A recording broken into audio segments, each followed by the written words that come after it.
지금 PPT에도 보이는데요. 이게 뭘까요? 돋보기입니다.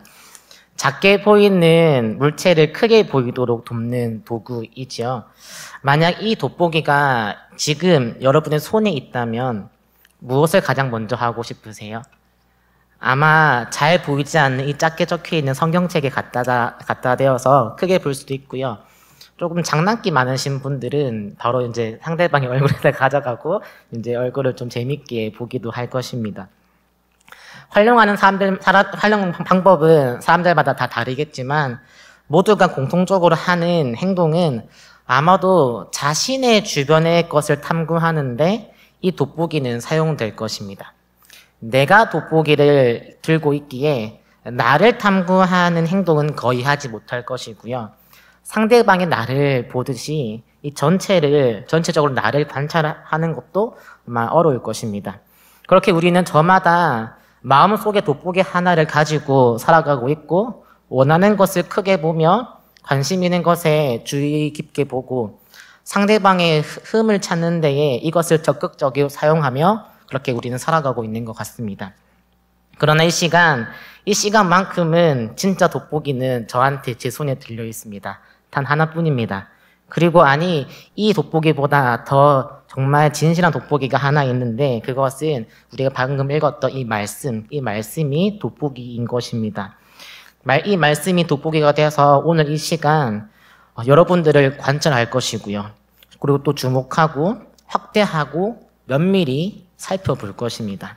오늘 이 시간 말씀의 돋보기를 통하여 내 안에 도대체 무엇이 있는지, 나는 지금 어디에 서 있는지, 내가 지니고 있는 것은 무엇이며 내가 지금 처하여 있는 상황은 바로 어떠한 상황인지 바로 알 수 있는 저와 의동계 성도님들이 되시기를 간절히 축복합니다.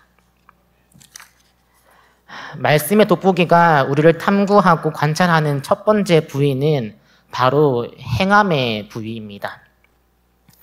본문 말씀 17절에서 20절까지 말씀을 자세히 보면 행함에 관한 이야기가 각 절마다 언급되어 있는 것을 볼 수 있는데요.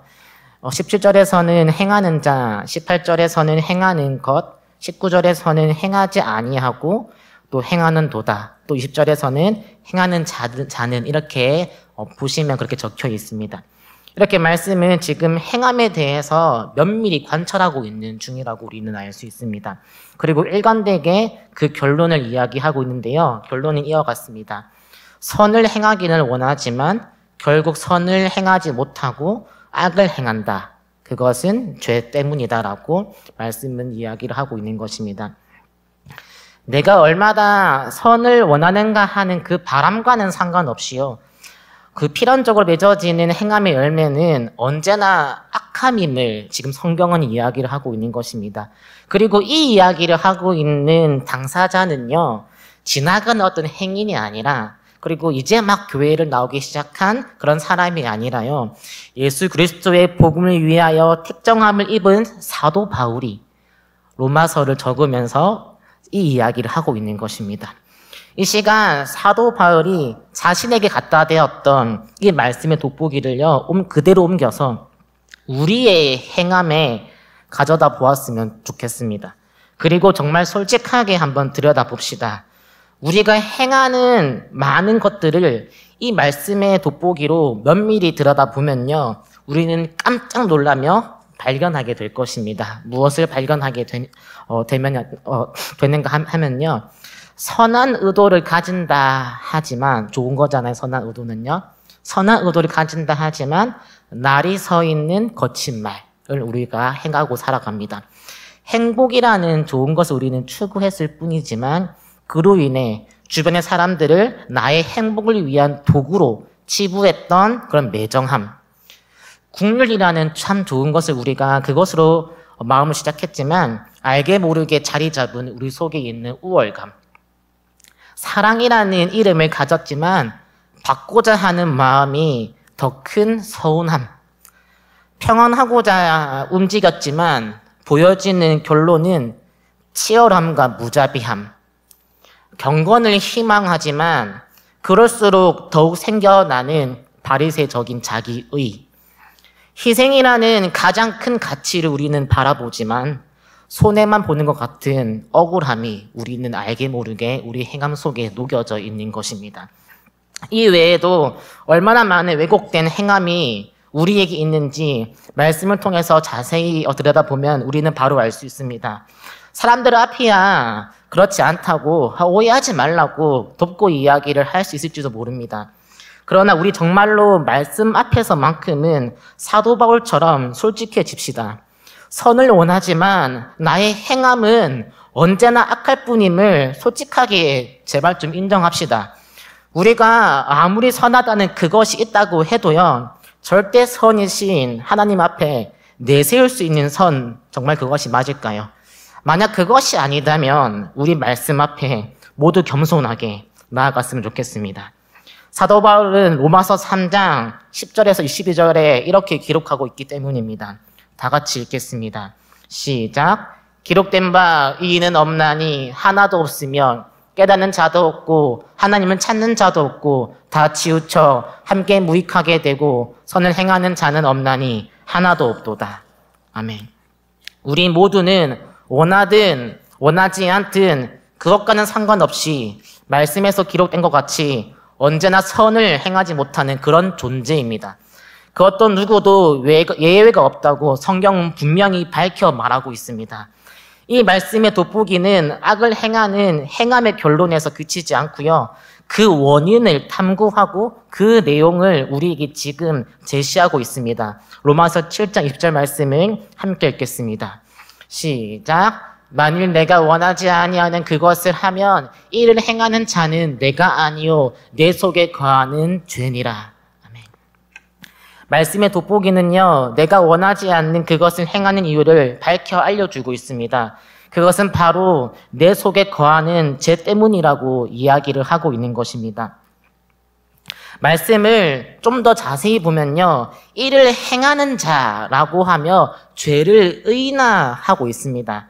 그리고 이 말에는요, 조금 모순이 있는데요. 왜냐하면 결국 이를 행하는 자는 또 다른 누군가가 아니라 바로 자신이기 때문입니다.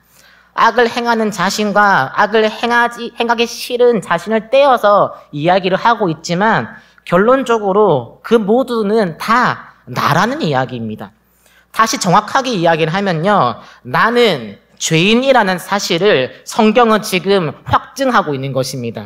나의 인격에, 나의 존재에 죄가 달라붙어서 떼려고 해도 뗄 수 없는 이 죄가 바로 나이고 내가 이 죄가 돼버린 소망 없는 죄인이라는 사실을 성경은 확증, 고발하고 있는 것입니다. 이 말씀의 고발 앞에 우리는 그저 주저앉을 수밖에 없습니다. 그러나 이 무서운 말씀은 제발 여기서 멈췄으면 좋겠는데요. 멈추지 않고 우리를 더욱 깊은 곳을 관찰하십니다. 마치 우리에게 무엇을 더 알게 하시려는 것처럼 보입니다. 말씀의 돋보기가 우리를 더 깊이 탐구하고 관찰하는 두 번째 부위는 다스림의 부위입니다. 본 말씀 21절에서 23절까지 말씀을 자세히 보면요, 법에 관한 이야기가 각 절마다 언급되고 있습니다. 앞에는 행함에 관한 이야기의 반복이었다면 지금 뒷부분은 법에 관한 이야기가 주를 이루고 있는 것입니다. 21절에서는 한 법을 깨달았노니, 22절에서는 하나님의 법, 23절에서는 다른 법, 마음의 법, 죄의 법을 나열하여 설명하고 있습니다. 즉 말씀의 내용을 종합해보면요, 이어갔습니다. 내 속에는 세 법이 존재하는데 하나는 하나님의 법이고 다른 하나는 죄의 법이고 또 다른 하나는 마음의 법이다. 죄의 법은 나의 마음의 법과 싸워 나를 사로잡아 그것을 행하게 만든다. 이렇게 우리는 결론을 낼 수 있는 것입니다. 법은요, 다스림과 관련이 있지요. 대한민국에 사는 사람은 대한민국의 헌법에 따라 국민된 삶을 살아가며 보호받거나 처벌을 받습니다.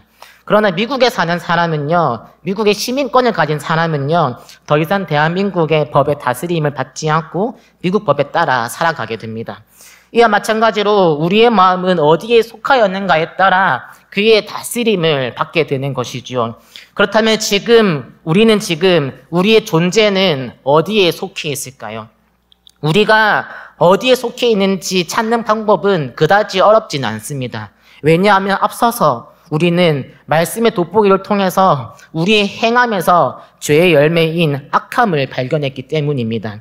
사과나무에서 사과가 열리고 배나무에서 배가 열리듯 우리가 하는 행함의 열매가 죄의 열매인 악이라면 우리는 무조건 죄에 속한 것입니다.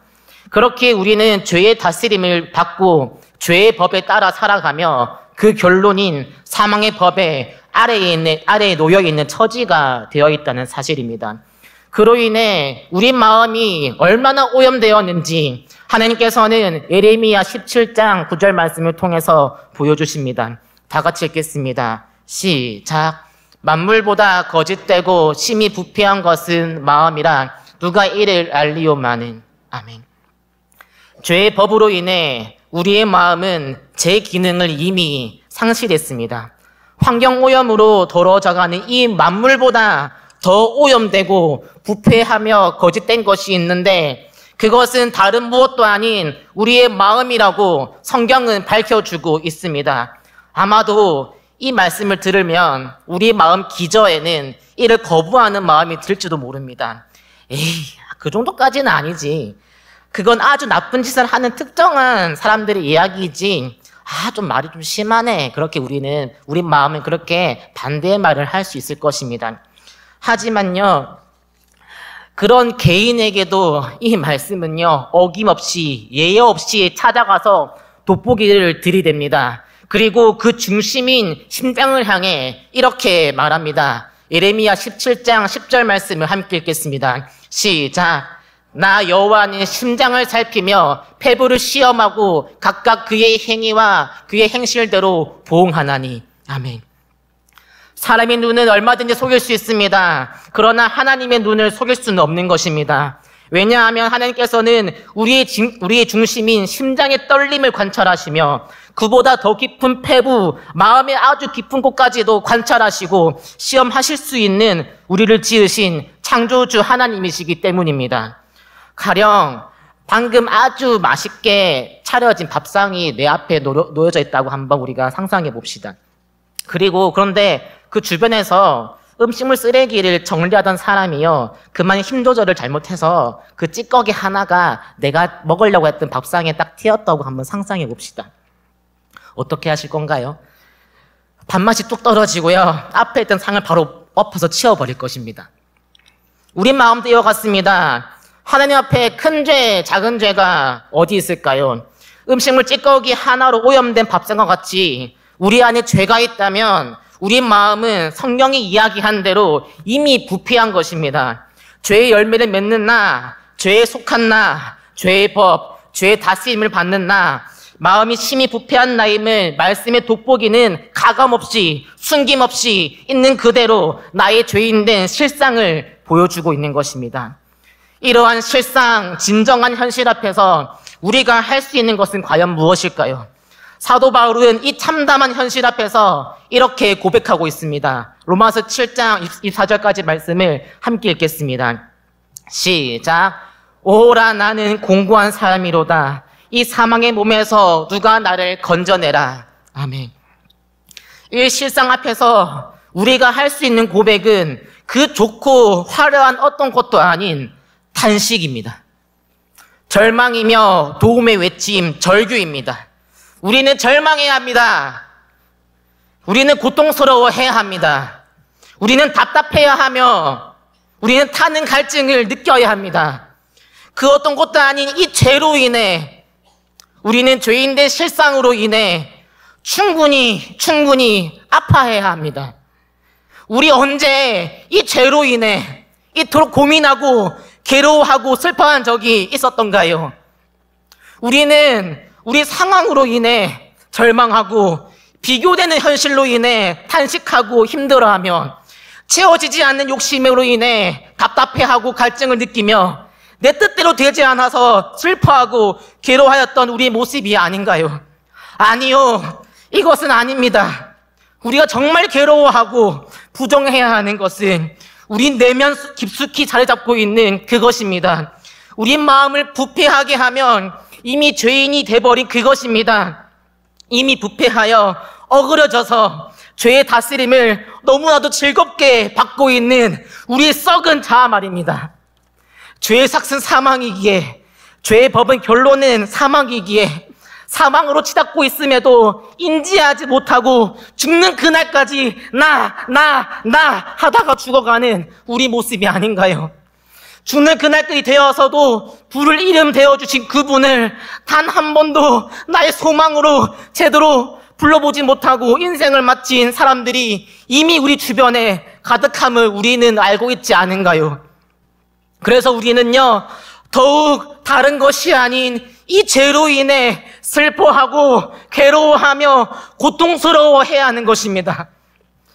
우리가 고통스러워하는 현실의 근본이 바로 이 죄이기 때문입니다. 죄인된 현실이 그 어떤 현실보다 우리가 직시하고 받아들여야 하는 우리의 진짜 현실입니다. 세상 사람들은 말합니다. 2000년 전 오신 그 예수님이 나와 무슨 상관이 있냐고, 그의 죽음이 나와 무슨 상관이 있냐고 말합니다. 심지어 이 교회 안에서도 십자가 이야기는 그냥 고리타분한 이야기, 지나간 이야기, 그냥 나의 잘못을 덮어주는 식탁포 정도로 치부하는 사람들이 정말 많이 있는 것을 우리는 발견할 수 있습니다. 아니요, 아닙니다. 결코 그럴 수 없습니다. 내 안에 이 죄가 있음을 발견한 사람은 떼고 싶어도 절대로 떼어지지 않는 이 죄가 나에게 있다는 이 사실을 발견한 사람은요, 내 마음이 나도 모르게 이렇게 심히 부패하게 썩었던 사실을 이것을 안 사람은요, 그로 인해 가슴을 치고 울어보고 고통스러워 해본 사람은요, 이렇게 고백할 것입니다. 2000년 전에 오신 예수님, 유대 땅 베들레헴 마구간 안에 말구유에 태어나신 그 예수님, 십자가에 달려 돌아가신 그 예수님, 부활하신 그 예수님, 제발 나와 아주 조금이라도 괜찮으니 제발 나와 상관이 있어 주시옵소서. 제발 나를 불쌍히 여겨 주시옵소서. 나는 소망 없는 죄인입니다. 나는 자격 없는 죄인입니다. 한 번만 나에게 눈길을 주시옵소서 라고 외치고 또 외칠 것입니다. 왜냐하면 2000년 전 오신 예수님이 아니고서는 이 죄인된 몸에서 나는 결코 구원함을 받을 수 없고 죄의 법인 다스림을 받으며 사망으로 가고 있는 죄인이기 때문입니다. 우리 은혜를 은혜로 받읍시다. 우리 은혜를 은혜답게 받읍시다. 자격 없는 죄인임을 철저히 깨달아 은혜를 은혜로 알고 소망하고 누리는 저와 의동교회 성도님들이 되시기를 축복합니다. 이제 우리를 면밀히 관찰하시던 말씀은 드디어 우리를 향한 눈을 거두어서요, 우리 눈에다가 또 다른 돋보기 하나를 들이댑니다. 그리고 무엇인가를 크게 보도록 합니다. 말씀의 돋보기가 우리로 하여금 크게 보게 하는 것은 세 번째, 바로 예수 그리스도이십니다. 로마서 8장 1에서 2절까지 말씀은 오늘 본문에는 있지 않지만 한번 같이 읽겠습니다. 시작. 그러므로 이제 그리스도 예수 안에 있는 자에게는 결코 정죄함이 없나니 이는 그리스도 예수 안에 있는 생명의 성령의 법이 죄와 사망의 법에서 너를 해방하였음이라. 아멘. 로마서 8장 1에서 2절까지 말씀에서 반복되는 이 단어는요, 그리스도 예수 안입니다. 은혜가 여기 있는 것입니다. 죄의 다스림을 받던 죄인의 몸에서 예수 그리스도의 몸으로 들어가는 것입니다. 죄 안에 있으면, 죄에 속하면 죄의 다스림을 받을 수밖에 없습니다. 그러나 예수 그리스도 안에 있으면 예수 그리스도께 속하는 것이고 더 이상 죄의 다스림을 받지 않게 되며 머리 대신 예수 그리스도의 다스림을 받게 되는 것입니다. 아멘. 은혜가 바로 이것입니다. 사망에서 생명으로 옮겨지는 이 현실을 하나님께서는 말씀의 돋보기로 지금 똑똑히 우리로 하여금 보게 하신 것입니다. 우리의 마음의 법은 죄의 법과 싸워서 이길 수 없어서 그의 다스림을 받을 수밖에 없는 처지에 놓였지만 예수 그리스도 안에 있음으로 인해 우리의 처지는 완전히 달라졌음을 말씀의 돋보기는 분명히 밝혀 알려주고 있는 것입니다. 8에서 8장 1에서 2절까지 말씀을 한 번 더 큰 목소리로 읽었으면 좋겠습니다. 시작. 그러므로 이제 그리스도 예수 안에 있는 자에게는 결코 정죄함이 없나니 이는 그리스도 예수 안에 있는 생명의 성령의 법이 죄와 사망의 법에서 너를 해방하였습니다. 아멘. 예수 그리스도 안에는 결코 정죄함이 없습니다. 그 안에는 죄의 법이 있을 수 없고 사망의 법이 있을 수 없습니다. 왜냐하면 예수 그리스도께서는 죄가 없으시며 죽음을 이기신, 사망을 이기신 하나님의 아들이시기 때문입니다. 또한 죄와 사망의 법을 피하지 않으시고 공의롭고 정의롭게 다 당하심으로 해결하셔서 언약의 완성이 되시는 우리의 그리스도이시기 때문입니다. 또한 예수 그리스도 안에는 우리가 알지 못하는 법이 있습니다. 그 법은 바로 생명의 성령의 법입니다. 죄와 사망의 법을 따라 살던 우리에게는 어색하고 생소할지 모르겠지만 우리 속에 있던 마음의 법 안에는 딱 맞는 법이 있는데, 우리 마음과 딱 맞는 법이 있는데 이 법이 바로 생명의 성령의 법인 것입니다. 하나님께서는 우리에게 새로운 생명을 주시는 것으로 그치지 않고요, 그와 동시에 그 생명으로 살아갈 법, 성령의 법을 선물로 주신 것입니다. 놀라운 하나님의 은혜인 것입니다. 그리고 우리는 마지막으로 죄와 사망의 법에서 해방되었습니다. 우리는 이 해방의 은혜를 온전히 누려야 할 것입니다. 누가 이 해방의 은혜를 온전히 누릴 수 있을까요? 이 사람은 바로 이전에 우리 안에 밝혀진 죄로 인해 억눌리고 고통스러워하며 아파했던 시간이 긴 만큼 그곳에 갇혀있는 시간이 더 긴 사람일 것입니다. 이 사람에게야말로 이 말씀은 특별한 설명 없이도 이 말씀 그 자체로 은혜이고 놀라운 은혜이고 놀라운 복음이 되는 것입니다. 이렇게 그는 고백할 것입니다. 나 도저히 떼어낼 수 없는 이 죄에서 정말 벗어난 거야? 나도 말씀에 순종할 수 있어? 나도 진짜 사랑할 수 있어? 예수님 믿기만 하면 나 살 수 있는 거야? 모두 다 해결하셨다고? 나 깨끗해졌다고? 죄와 사망의 법에서 해방되었다고? 풀려났다고? 해방이다! 자유다! 이 모든 것 오직 은혜로다! 라고 그만이 해방의 은혜를 온전히 누리며 고백할 수 있는 것입니다. 드디어 은혜가 여기 있습니다. 비로소 은혜가 여기 있습니다. 마침내 은혜가 여기 있습니다. 그렇게 갈망하고 고대하던 은혜가 여기 있습니다. 나를 자유케 할 은혜가 여기 있습니다.